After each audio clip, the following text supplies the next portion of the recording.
नमस्कार साथियों, आप सभी का हमारा एजुकेशनल प्लेटफॉर्म नॉलेज टेक पर स्वागत है। आज का जो सेशन है, भारत के जो संविधान में हम लोगों ने जो प्रीवियस 5-7 जो क्लास हम लोग देखे हैं, वो भारत की संवैधानिक संस्थाएं पर। उन संवैधानिक संस्थाओं में हम लोगों ने इलेक्शन कमीशन ऑफ इंडिया पढ़ लिया है ना। इसके बाद हम लोगों ने संघ लोक सेवा आयोग, राज्य लोक सेवा आयोग, इसके बाद हम लोगों ने एक सांविधिक आयोग के रूप में संयुक्त लोक सेवा आयोग के बारे में पढ़ा, है ना। इसके बाद वित्त आयोग, नियंत्रक एवं महालेखा परीक्षक, राष्ट्रीय अनुसूचित जाति आयोग, राष्ट्रीय अनुसूचित जनजाति आयोग, महान्यायवादी और महाधिवक्ता के बारे में पढ़ा था, ठीक है। आज जब हम लोग संवैधानिक संस्थाओं के बाद जब पढ़ेंगे सांविधिक संस्था, ठीक है। सांविधिक संस्था,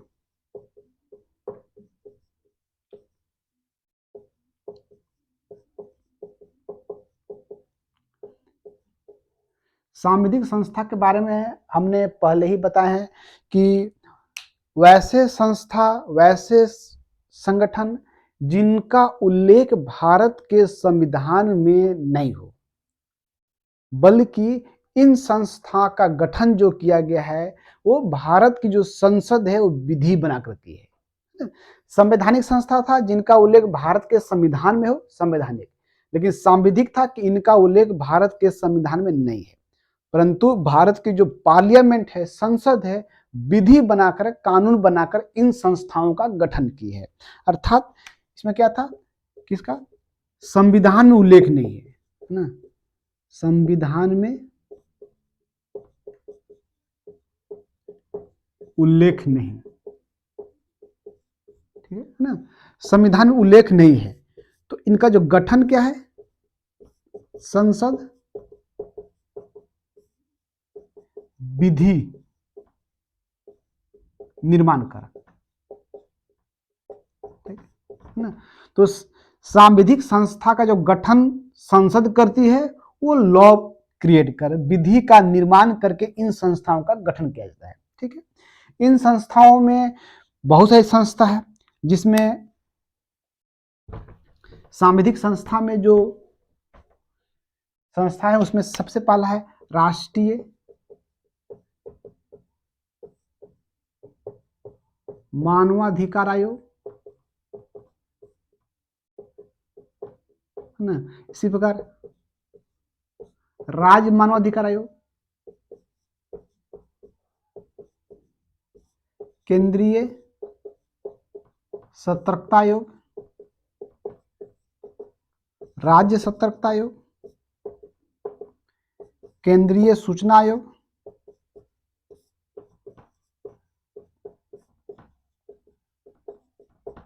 राज्य सूचना आयोग।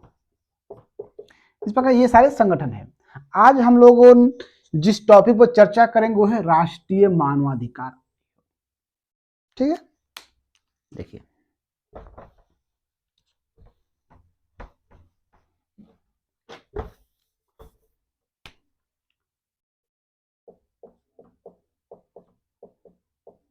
राष्ट्रीय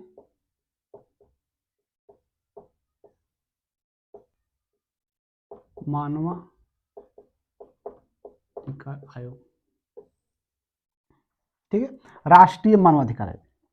तो सबसे पहला तो इसमें यही बिंदु है कि जो राष्ट्रीय मानवाधिकार आयोग क्या है, सांविधिक निकाय है।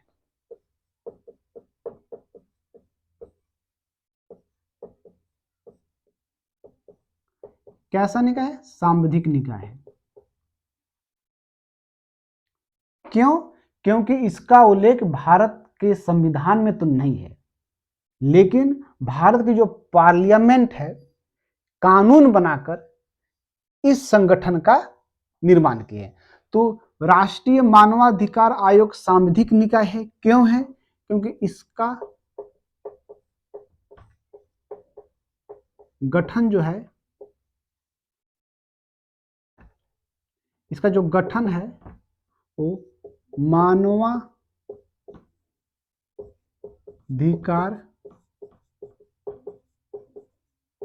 संरक्षण अधिनियम 1993, ठीक है। तो ह्यूमन राइट्स जो कंजर्वेशन एक्ट 1993 है, तो ये मानवाधिकार संरक्षण अधिनियम 1993 के तहत जो है राष्ट्रीय मानवाधिकार आयोग का गठन किया गया। अर्थात इस आयोग का गठन मेंबर ऑफ जो पार्लियामेंट है ना, वो इस एक्ट के तहत मानवाधिकार संरक्षण अधिनियम 1993 के तहत किए है ना। इसलिए क्या है, ये एक सांविधिक निकाय है। इसका उद्देश्य क्या है, आखिर भारत की संसद ने राष्ट्रीय मानवाधिकार आयोग का गठन क्यों किया, इसके गठन के पीछे उद्देश्य क्या है। तो इसका मुख्य उद्देश्य है मानवाधिकार मूल्यों का संरक्षण करना।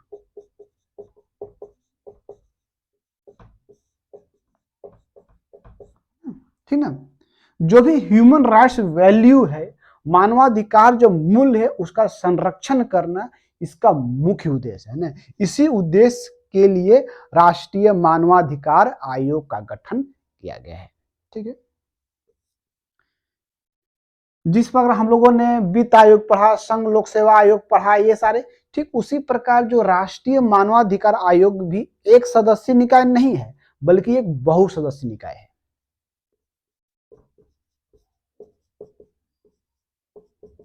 बहुसदस्यीय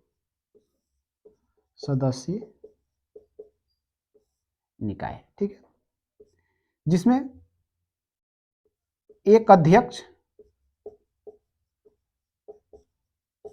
और 4 सदस्य होते हैं। ठीक है ना। तो राष्ट्रीय मानवाधिकार आयोग एक बहुसदस्यीय निकाय है, जिसमें एक अध्यक्ष और 4 सदस्य होते हैं। और इनके अलावा 4 पदेन सदस्य होते हैं।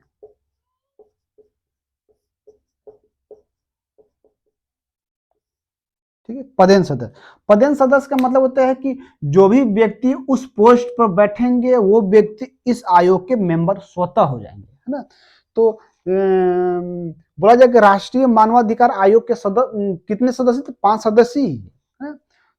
ठीक है, एक अध्यक्ष और 4 सदस्य, इनके अलावा 4 पदेन सदस्य होते हैं। ठीक है, अब अध्यक्ष कौन बन सकता है, राष्ट्रीय मानवाधिकार आयोग के अध्यक्ष कौन बन सकते हैं, राष्ट्रीय मानवाधिकार आयोग के सदस्य कौन बन सकते हैं, है ना, इसके बारे में समझिए।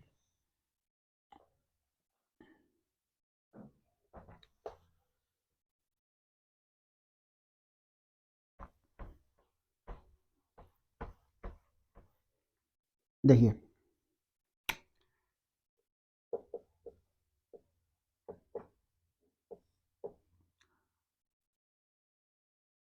आगे नियुक्ति समझिए, इनकी नियुक्ति कौन करता है। ठीक ना, तो राष्ट्रीय मानवाधिकार आयोग 5 सदस्यीय है, जिसमें एक अध्यक्ष और 4 सदस्य होते हैं।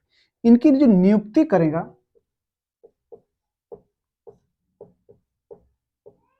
वो राष्ट्रपति करेंगे।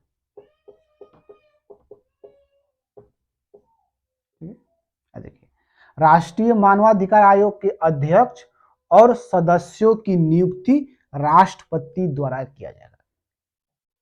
लेकिन यहां पर जब राष्ट्रपति इनको नियुक्त करेंगे तो एक समिति होती है प्रधानमंत्री की अध्यक्षता में, है ना।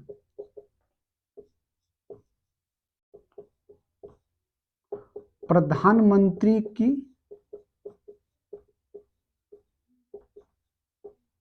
अध्यक्षता में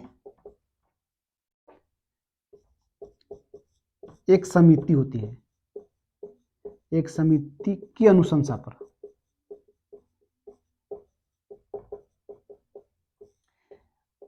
इससे पहले जो हम लोग संवैधानिक संस्थाएं पढ़ रहे थे तो उसमें यही था कि चाहे वो संघ लोक सेवा आयोग के अध्यक्ष या सदस्य हो, नियंत्रक हो, महालेखा परीक्षक हो, है ना, या आपको मुख्य निर्वाचन आयुक्त, अनिर्वाचन आयुक्त, इन सभी की नियुक्ति राष्ट्रपति करते हैं। वहां पर कहीं भी कोई समिति नहीं तक इस समिति के अनुशंसा पर, है ना। और जब राष्ट्रपति करेंगे तो स्वतः आ जाएगा केंद्र सरकार के अनुशंसा पर।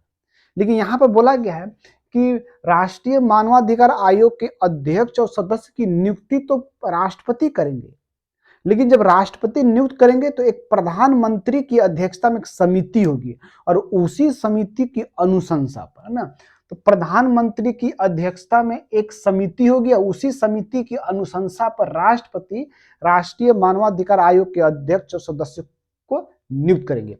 तो ये जो समिति की जो अध्यक्षता कौन करेंगे? Prime minister. और इस समिति के सदस्य कौन कौन होंगे, है ना? इस समिति के सदस्य देखिए,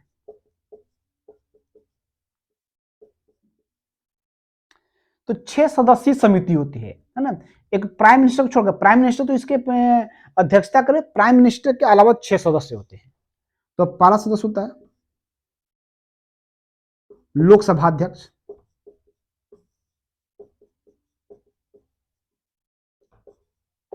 सेकंड राज्यसभा उपसभापति। प्रश्न यहां ये खड़ा होता है कि जब यहां पर लोकसभा अध्यक्ष है तो राज्यसभा के सभापति को क्यों निर्णय लिया जाए? आप ये जान रहे कि चूंकि इस समिति को जो अध्यक्षता करे प्राइम मिनिस्टर और जो राज्यसभा के जो सभापति होते हैं वो उपराष्ट्रपति, तो उपराष्ट्रपति को प्रोटोकॉल में प्राइम मिनिस्टर के ऊपर रखा गया है। तो यदि किसी समिति की अध्यक्षता प्राइम मिनिस्टर कर रहे हैं तो उनके नीचे राज्यसभा के सभापति नहीं हो सकते, इसीलिए सभापति के स्थान पर उपसभापति रखा गया है ना। थर्ड होता है लोकसभा एवं राज्यसभा में मुख्य विपक्षी दल,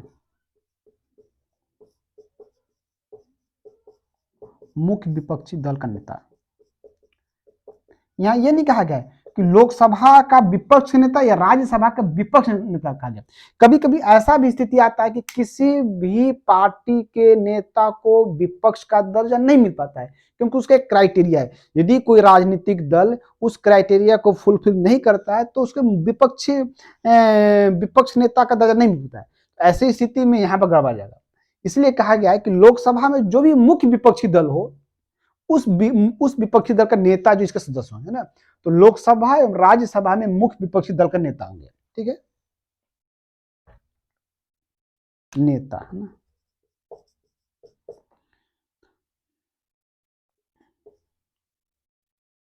इसके बाद हो गया केंद्रीय गृह मंत्री।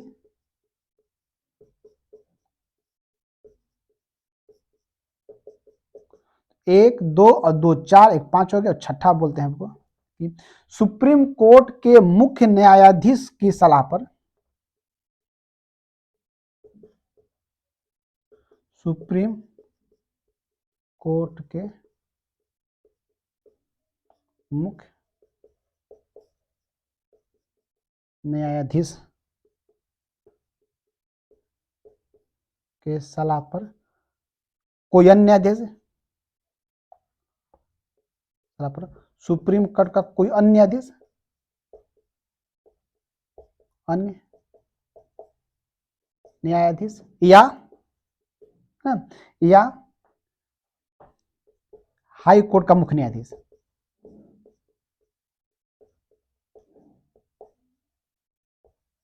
ठीक ना। तो ये बोले कि राष्ट्रीय मानवाधिकार आयोग के अध्यक्ष और सदस्यों की नियुक्ति राष्ट्रपति करेंगे और राष्ट्रपति जो है प्रधानमंत्री की अध्यक्षता में एक 6 सदस्यीय समिति होगा, उसी समिति की अनुशंसा पर करेंगे। उस समिति के जो सदस्य होंगे जिसमें पहला सदस्य लोकसभा के अध्यक्ष होंगे, दूसरा सदस्य राज्यसभा के उपसभापति, तीसरा जो है लोकसभा में मुख्य विपक्षी दल के नेता, चौथा हो गया राज्यसभा में मुख्य विपक्षी दल के नेता, पांचवा हो गया केंद्रीय गृह मंत्री और छठा होगा सुप्रीम कोर्ट के मुख्य न्यायाधीश के सलाह पर सुप्रीम कोर्ट के अन्य न्यायाधीश या किसी उच्च न्यायालय का मुख्य न्यायाधीश इसके मेंबर होते हैं। और इस समिति जो रिकमेंड करेंगे, जो अनुशंसा करेंगे, उसी अनुशंसा के आधार पर राष्ट्रपति राष्ट्रीय मानवाधिकार आयोग के अध्यक्ष सदस्यों की नियुक्ति करेंगे।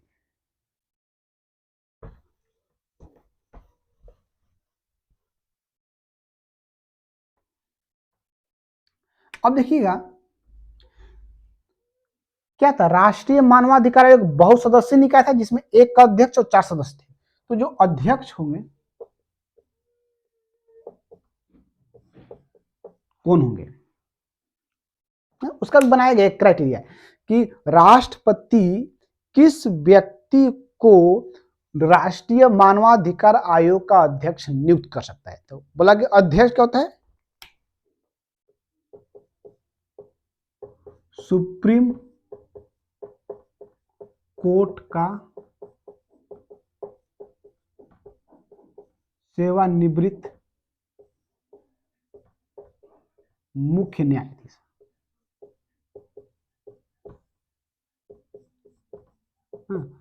ठीक है, तो सुप्रीम कोर्ट का सेवानिवृत्त जो मुख्य न्यायाधीश होंगे उन्हीं व्यक्ति को राष्ट्रीय मानवाधिकार आयोग का अध्यक्ष नियुक्त कर सकते हैं।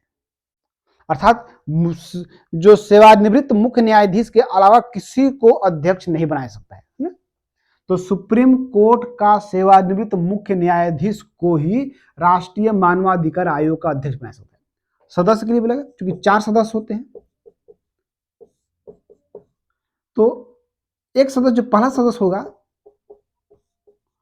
पहला सदस्य जो होगा वो बोलता है कि सुप्रीम कोर्ट का जो कार्यरत एक्टिंग है ना या सेवानिवृत्त,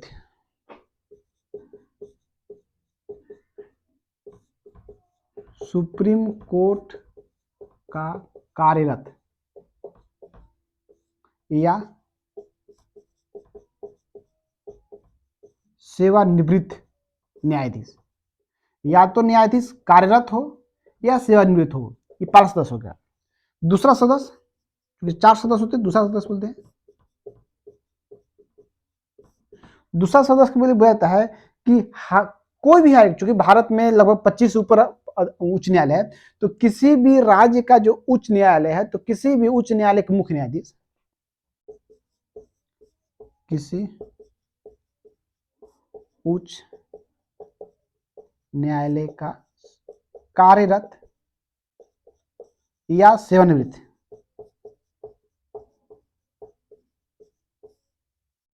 मुख्य न्यायाधीश,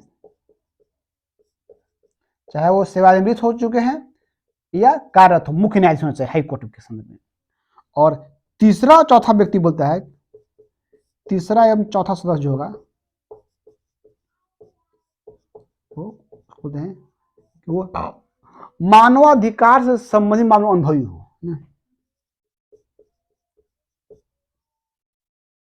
मानवाधिकार से संबंधित मामलों में अनुभवी। ठीक है, तो राष्ट्रपति राष्ट्रीय मानवाधिकार आयोग के अध्यक्ष के रूप में उसी व्यक्ति को नियुक्त करेंगे जो सुप्रीम कोर्ट का सेवानिवृत्त मुख्य न्यायाधीश होंगे। राष्ट्रपति राष्ट्रीय मानवाधिकार आयोग के सदस्य के रूप में उसी व्यक्ति को नियुक्त करेंगे जो पहला हो सुप्रीम कोर्ट का कार्यरत या सेवानिवृत्त न्यायाधीश हो। दूसरा सदस्य बोला गया कि वो किसी हाई कोर्ट का या तो कार्यरत या सेवानिवृत्त मुख्य न्यायाधीश हो। और तीसरा चौथा बोला था कि वो मानवाधिकार, वे व्यक्ति जो मानवाधिकार के मामले में अनुभवी हो, है ना।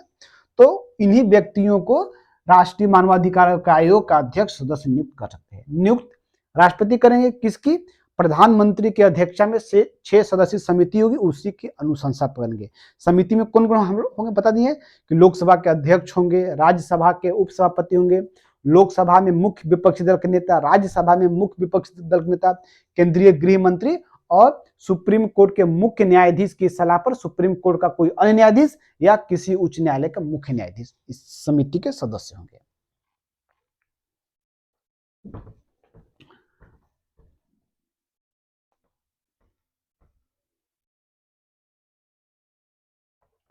अब देखिए, चूंकि अब कार्यकाल देख लीजिए, चूंकि सुप्रीम कोर्ट के मुख्य न्यायाधीश या जो भी न्यायाधीश है, तो सुप्रीम कोर्ट के मुख्य न्यायाधीश की सेवानिवृत्त का आयु ही 65 है, तो इसका जो कार्यकाल होगा अध्यक्ष तो 65 प्लस ही होगा। तो कार्यकाल बोलते हैं 5 वर्ष या 70 वर्ष, देखिए एक्सेप्शन है, 70 वर्ष की आयु। इनमें जो पहले हो, इनमें जो पहले, ठीक है ना। तो राष्ट्रीय मानवाधिकार आयोग के अध्यक्ष और सदस्यों का जो कार्यकाल होगा वो 5 वर्ष या 70 वर्ष की आयु, इनमें जो पहले हो। अब देखिए, कार्यकाल की समाप्ति के पूर्व यदि वे चाहे तो अपना त्यागपत्र दे सकते हैं। और त्यागपत्र किनको देंगे? राष्ट्रपति को। कार्यकाल तो 5 वर्ष या 70 वर्ष की आयु में जो पहले हो, लेकिन कार्यकाल की समाप्ति के पूर्व भी यदि ये चाहे तो अपना त्यागपत्र दे सकते हैं। त्यागपत्र किनको देंगे? राष्ट्रपति को देंगे।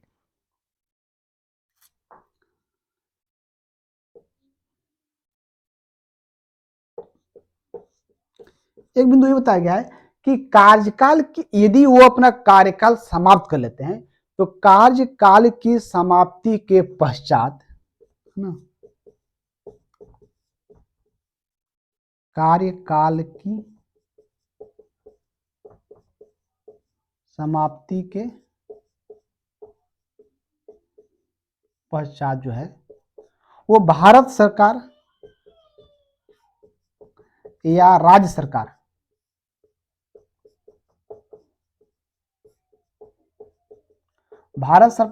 या राज्य सरकार में किसी भी पद को धारण करते हैं,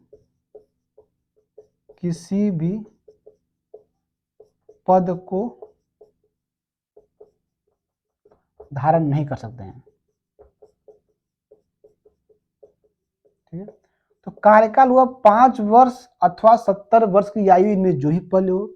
कार्यकाल की समाप्ति के पूर्व भी वो चाहे तो त्यागपत्र दे सकते हैं राष्ट्रपति को। कार्यकाल की समाप्ति के पश्चात वो भारत सरकार या राज्य सरकार के अधीन कोई भी पद को ग्रहण नहीं कर सकते हैं।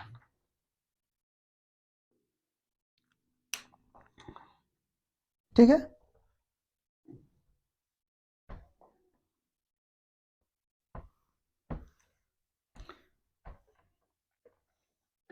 यदि राष्ट्रीय मानवाधिकार आयोग के अध्यक्ष या सदस्य पर किसी भी प्रकार का कोई आरोप लगता है अक्षमता का या दुराचरण का, तो वैसी स्थिति में राष्ट्रपति आयोग के अध्यक्ष एवं सदस्य को हटा सकते हैं, लेकिन उनका एक प्रक्रिया है हटाने का, है ना।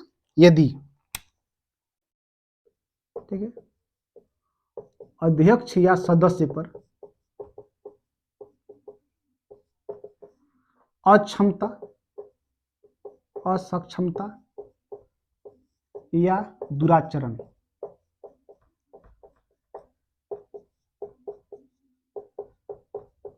होता है ना, यदि राष्ट्रीय मानवाधिकार आयोग के अध्यक्ष या सदस्य पर अक्षमता या दुराचरण का आरोप लगता है तो वैसी स्थिति में राष्ट्रपति इस मामले की जांच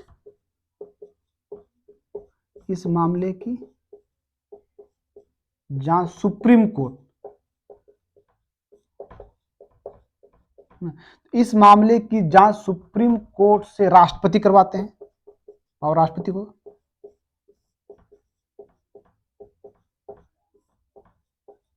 है ना, यदि राष्ट्रीय मानवाधिकार आयोग के अध्यक्ष या सदस्य पर अक्षमता या दुराचरण का आरोप लगता है तो इस आरोप की जांच जो है राष्ट्रपति सुप्रीम कोर्ट से करवाते हैं। सुप्रीम कोर्ट जो है जांच में सही पाता है, जांच में आरोप को सही पाता है, ठीक ना, ठीक सही पाया, सुप्रीम कोर्ट जांच किया और जांच में उन पर जो लगा आरोप है अध्यक्ष सदस्य पर सही पाता है तो सुप्रीम कोर्ट की सलाह पर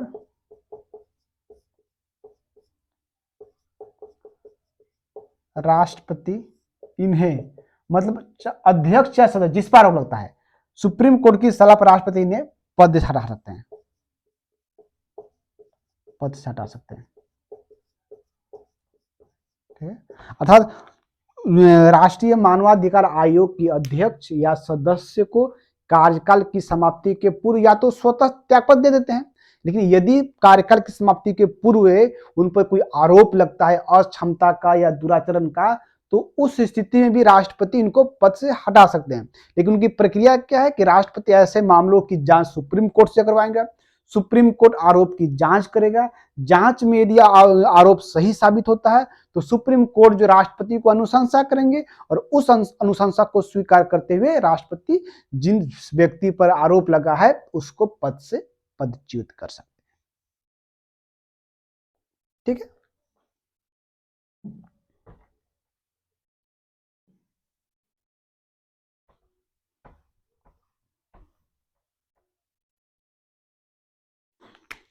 अब राष्ट्रीय मानवाधिकार आयोग के जो अध्यक्ष और सदस्य होगा उनका वेतन, भत्ता एवं अन्य जो भी उनको सुविधाएं होगा,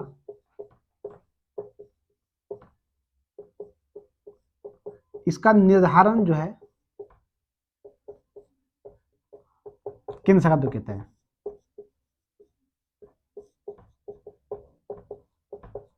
केंद्र सरकार द्वारा।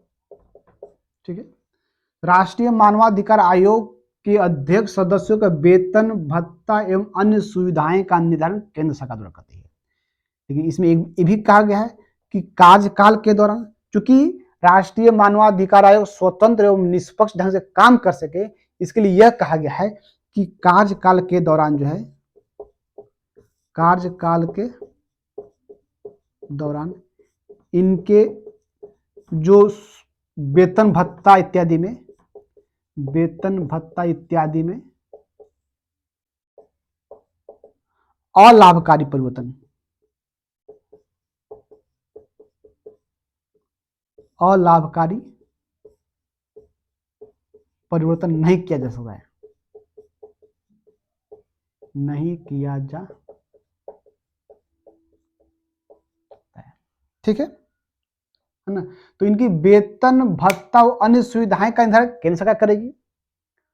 लेकिन जब एक बार निर्धारण हो गया तो कार्यकाल के दौरान इनके वेतन भत्ता और अन्य सुविधाएं में किसी भी प्रकार कोई अलाभकारी परिवर्तन नहीं हो सकता है।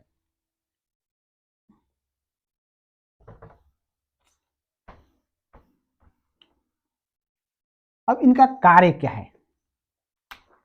कार्य देखिए, सबसे मेजर जो काम इनका है कि मानवाधिकार के उल्लंघन, मानवाधिकार के उल्लंघन से संबंधित मामलों की जांच करता है। यदि किसी व्यक्ति या व्यक्तियों के समूह की मानवाधिकार का हनन होता है तो वैसी स्थिति में उन मानवाधिकार से संबंधित जो भी मामले, उस मामलों की जांच करता है, पहला काम होता है। सेकेंड,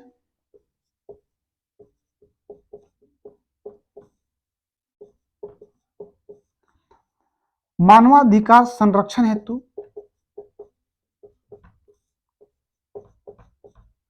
बनाए गए संवैधानिक एवं विधिक, संवैधानिक एवं जो विधिक उपबंध है, उपबंध की समीक्षा करना,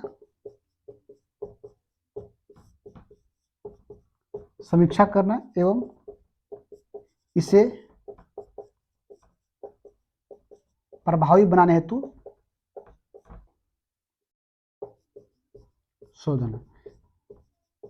क्योंकि भारत के संविधान में बहुत सारे संवैधानिक प्रावधान किए गए हैं, टाइम टू टाइम भारत सरकार जो है एक विधिक प्रावधान भी करती है, तो उन सभी की समीक्षा करती है और उस समीक्षा के बाद वो जो भारत सरकार को सलाह देती है कि इस एक्ट, ये जो संवैधानिक प्रावधान है या विधिक प्रावधान है उसको और कैसे प्रभावशाली बनाया जा सकता है, ताकि अधिक से अधिक अच्छे से अच्छे ढंग से मानवाधिकार मूल्यों का संरक्षण हो सके।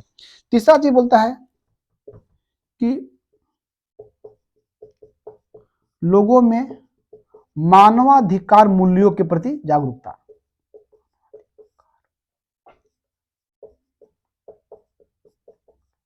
एक जागरूकता ही रहती है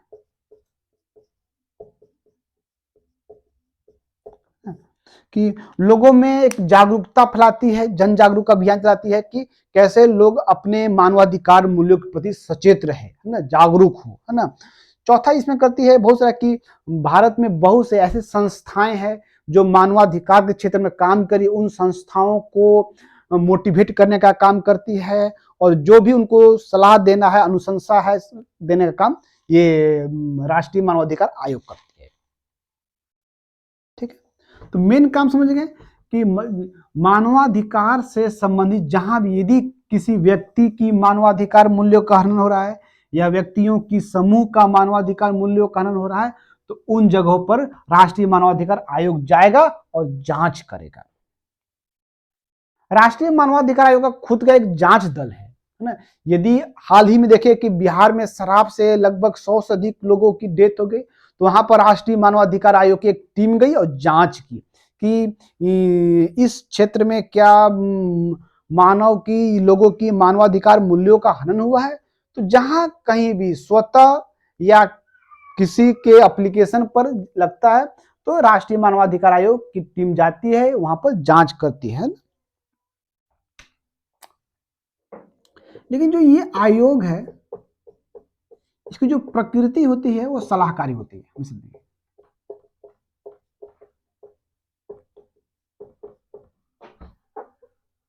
सलाहकारी, यदि कहीं भी किसी व्यक्ति की मानवाधिकार मूल्यों का हनन होता है और वहां पर राष्ट्रीय मानवाधिकार आयोग जाकर जांच करती है, जांच में अपना रिपोर्ट बनाती है, तो उनकी जो रिपोर्ट की जो प्रकृति होती है सलाहकारी होती है। अर्थात जो है अर्थात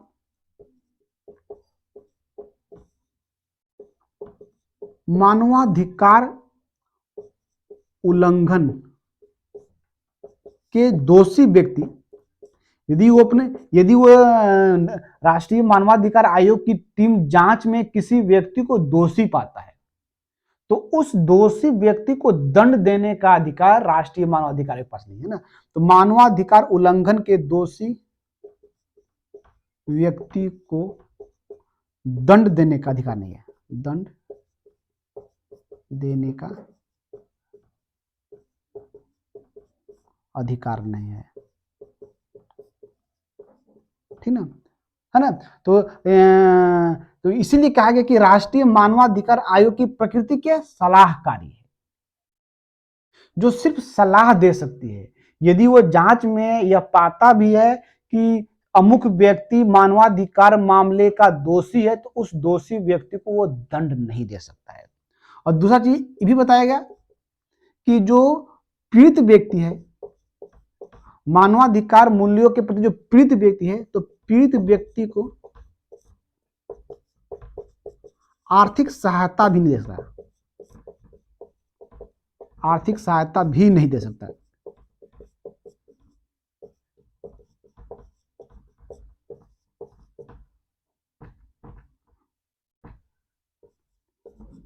ना।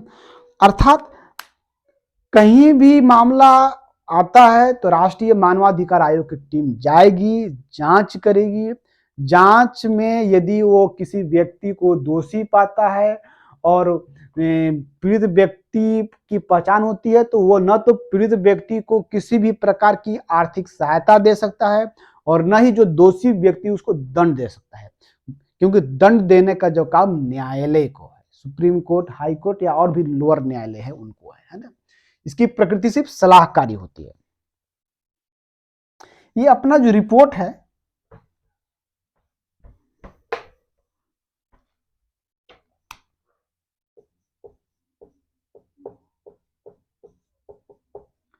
केंद्र सरकार को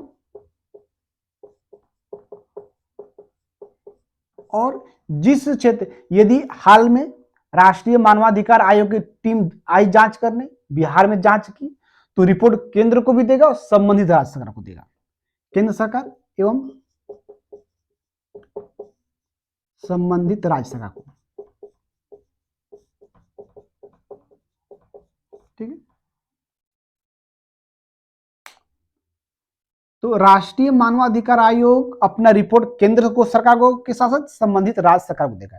केंद्र सरकार उस रिपोर्ट को संसद के दोनों पटल पर रखती है, राज्य सरकार उस रिपोर्ट को राज्य विधानमंडल के पटल पर रखती है, जिस पर चर्चा परिचर्चा होती है। यदि केंद्र सरकार इनकी अनुशंसा को अस्वीकृत करती है तो उनको संसद में कारण बताना होता है क्यों अस्वीकृत करे। यदि राज्य सरकार इनकी अनुशंसा को अस्वीकृत करे तो उनको भी राज्य विधानमंडल में कारण बताना होता है अस्वीकृत करने का, है ना। सामान्यतः यह होता है कि इनकी प्रकृति भले ही सलाहकारी है, लेकिन सामान्यतः यह होता है कि इनकी बात को नजरअंदाज नहीं किया जाता है, इनकी बात को नजरअंदाज नहीं करता है। एक चीज और भी है कि जब ये किसी भी क्षेत्र में राष्ट्रीय मानवाधिकार आयोग जांच करेगी तो जांच के दौरान उसके पास सिविल न्यायालय का पावर होता है। वो किसी भी व्यक्ति को बुला सकता है, किसी भी केंद्र सरकार से अथवा राज्य सरकार से जवाब मांग सकता है ना, किसी भी मुद्दा पर। ये सारे जो बिंदु थे राष्ट्रीय मानवाधिकार आयोग से संबंधित थे। नेक्स्ट क्लास जो हम लोग देखेंगे वो राज्य मानवाधिकार आयोग से संबंधित जो बिंदु उसको पढ़ेंगे।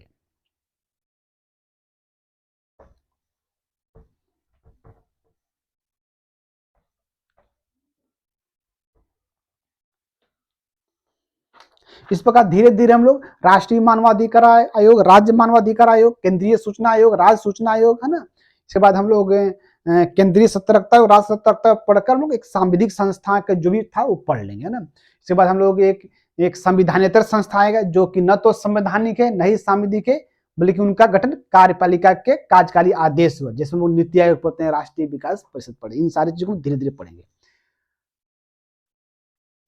आप सभी फ्रेंड्स एक बार फिर से अनुरोध है कि जो नए मित्र हैं हमारे चैनल पर हैं वो प्लीज चैनल को सब्सक्राइब कर दें, और हमारे द्वारा वीडियो यदि बताए आपको अच्छा लगता है, आपके लिए लाभकारी हो, तो प्लीज लाइक करें और अपने दोस्तों को भी शेयर करें ताकि वो भी इसका लाभ उठा सके।